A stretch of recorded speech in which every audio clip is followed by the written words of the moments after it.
Welcome to part 22 of the CB750 restoration. Of course, in this chapter we get it running.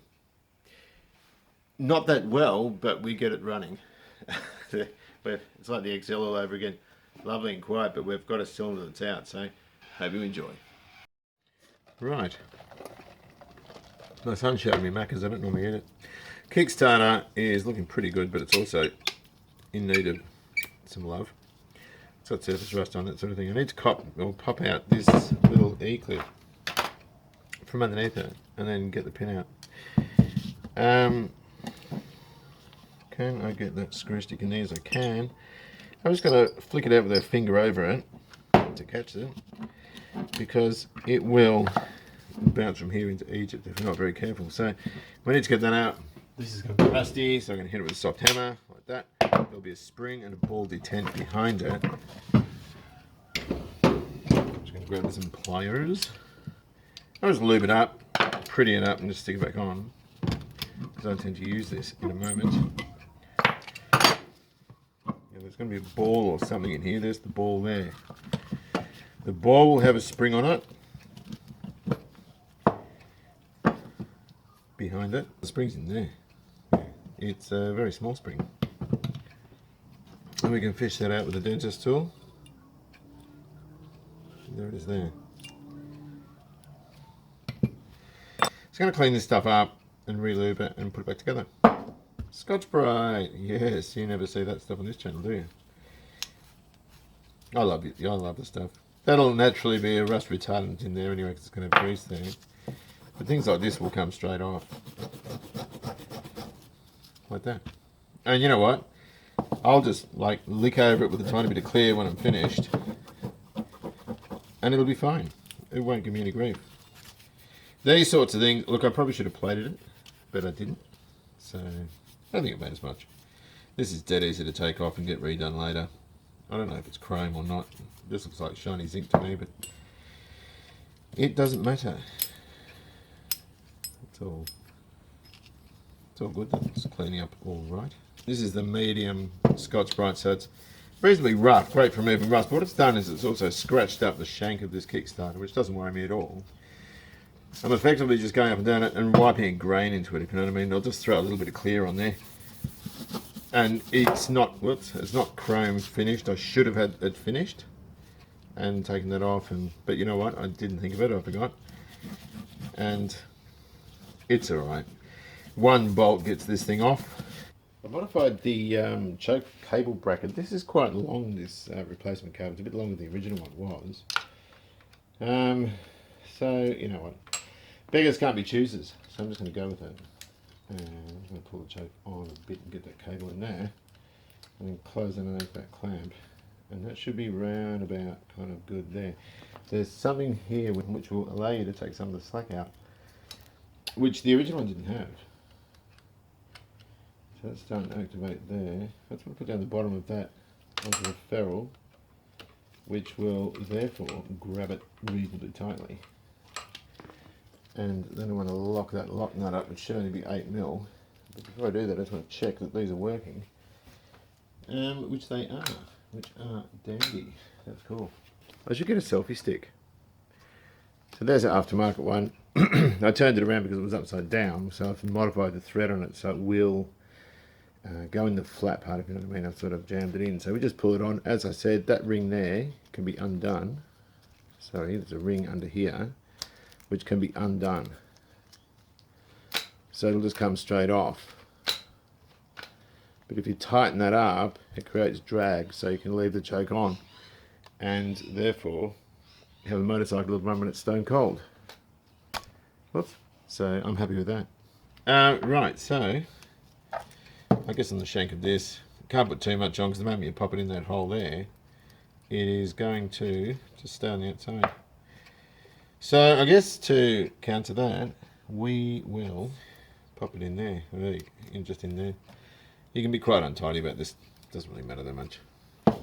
In the end, it's all going to work out.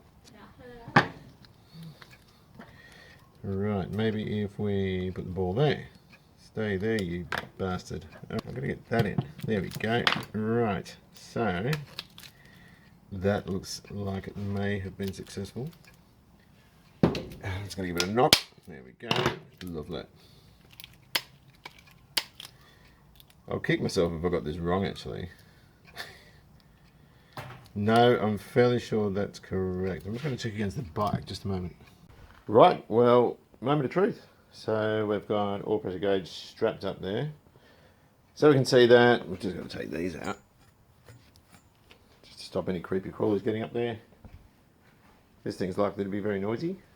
We've got fuel tank, temporary one, sitting on the ground, so I'll lift that up and introduce fuel, which is just flying in now. And we're looking for leaks down there. I don't want leaks. Can we see anything? Can't see anything yet. They'll be filling up the bowls. Oops. Oh, you can't see because the distribution tubes are aluminium, aren't they?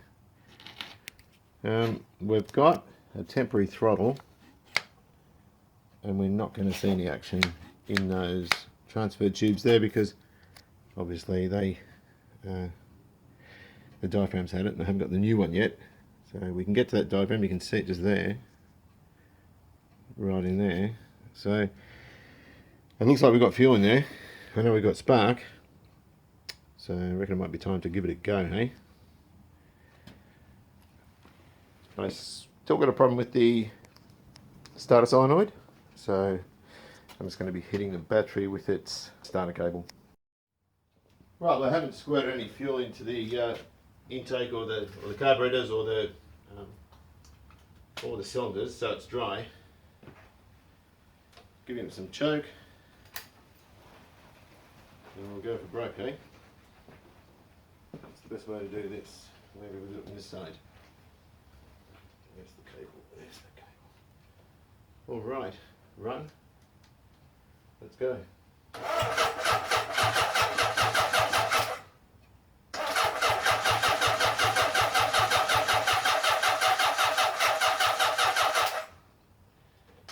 Give it a bit of a squirt, eh?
Bit choppy,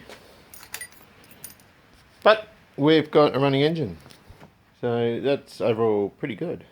There's a bit of a haze in here because I put oil in the cylinders, and it does seem a bit rich. It's sort of squirty bit of black, but I don't think that's bad because it's only got very small jets. I don't think anything's leaking. I'll just start it again.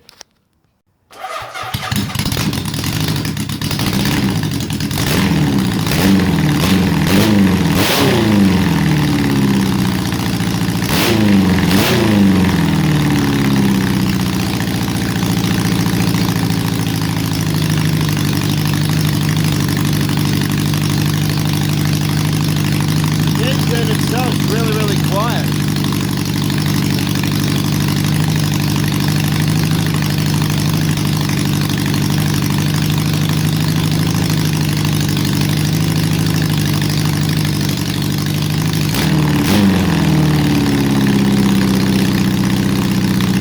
Sounds almost like it's got a vacuum leak.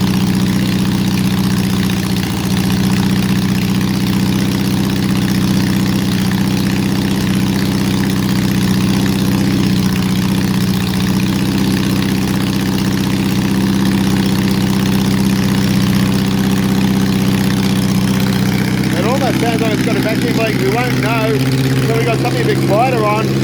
We can run a bit of sort of water around the intake to make sure it's not leaking.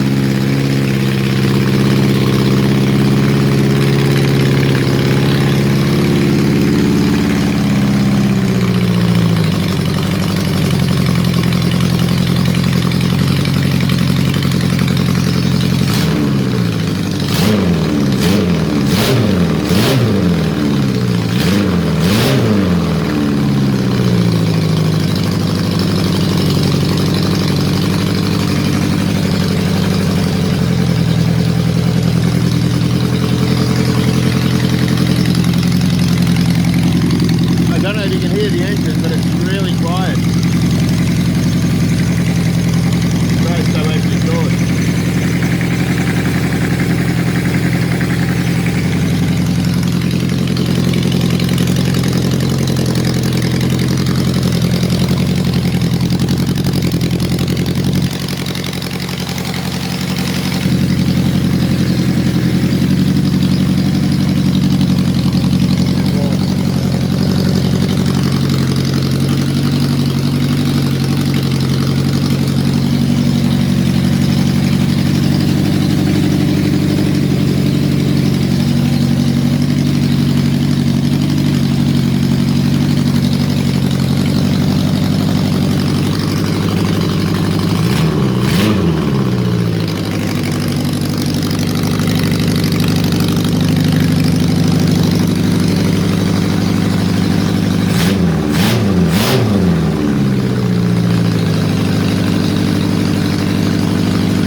Well, there is one problem. You can see the burning on the exhaust, there, and there, and not on number 1. Number 4, I beg your pardon. Should they be getting that warm? I don't know. The exhaust is also pretty cold, and these ones have still got warmth in them. So they're all doing something. I pulled the plugs out of 1 and 4, and that's 1s. And 4s doesn't look like it's doing anything. So that'll either be fuel or electrical related. Right, we know the issue is not the ignition because number 1 is firing. It's number 4 that's playing up. I'm just going to take this and back that out, and we're getting fuel. And it is sitting right there, so there's plenty of fuel in there. What is going on? It must be ignition. So I guess from there we can check spark. I didn't check it on that cylinder, I checked it on number 1 and 2. I didn't check it on the others. Just ran that into there. So disappointing, but in the scope of it, probably not that bad. Right, here come the birds. They're all singing because they're laughing at me. Now, where are we with this? Let's have a look. So as we said, our first 3 cylinders are working well. This one is remaining cold. Number 4 is still cold, although it's getting sort of lukewarm. Now there are a few things we've done and sort of addressed. The first thing, of course, we looked at the valve clearances, checked those, they were perfect, did a compression test, run 130 here, 130 number 1, so they're fine. We then rechecked the points and re-cleaned them, and also did the timing by moving the stator plate. Of course, for 1 and 4 with this part, and for 2 and 3 with this little part here that moves. We've checked all that, we've adjusted it, it's all good. Okay, then we've changed the spark plug from number 1 and number 4 around, and that made no difference either. Then we took the coil pack off and used one off the other bike, and that didn't do anything either. What have I forgotten? Right, then we checked the fuel, the float level in the carburetor, this one here, and that was on the high side, but it was all right. It was no higher than the others. So we're getting fuel in there. I know we're getting fuel in there because the plug's wet. The plug that came out of here was white, where the others were starting to darken off with a bit of rich mixture. There's an oily, it just smells of fuel coming out the exhaust. There was a bit of oil in there. I think that was from residual oil sitting in the barrel before I started. I'm not sure. If there's oil getting in, that's a problem. But I think that's all right. Check the earths on the coils.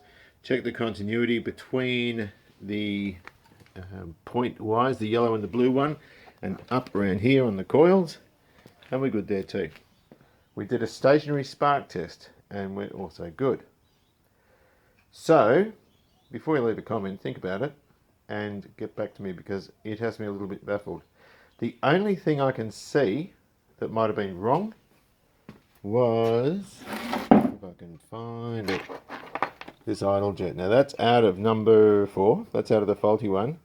And this one I could blow through far too easily. This one I damaged when I cleaned it out.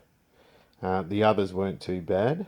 They cleaned that well and they've got a lot more resistance in them in terms of blowing through them, where this one, you could actually drink a drink through it. It was far too easy. So I wonder if it's overfueling at idle. As you bring the revs up, it does seem a bit better, but I'm not so sure. So that's what we're up to. So that's it for part 22. I wanted to have the thing running silky smooth. Even as bad as it is, I can still pull the idle down nice and low, but it's just not getting warm enough on that exhaust, you know, it's just not right. So what we've basically got is we're down to ordering some parts. Now I'm going to order a new set of those idle jets, and I was bleeding when I put the carburetor together because I could have bought a different kit that had all that stuff in it, and I didn't, so I missed out on that. So I'm going to have to buy them separately. Now they're ex-US, I think. The other thing is I need fork stanchions, which are coming from Cycle X as well, I believe, and they have a beautiful 4x2 exhaust, which I want to get. I don't want 4x1 on this, I want it symmetrical. I want 2 pipes at the back, and then we're sort of really on the home straight. But I just need to get this thing running properly. I don't think there's a mechanical issue with it. I think it's fuel related. I did think previously that it would be electrical, but who knows. So until I get those parts, I'm going to shelve this because I've got a bit of waiting time between the time those parts arrive and from the time I can sort of revisit it and get it running. So it's still winter, it's still July. I'm not ready to get back into the car yet, but I have another thing here which might be of interest to keep us going for the next few videos anyhow. And that's a CB350. So take good care of yourselves, enjoy Classic, and I'll see you around.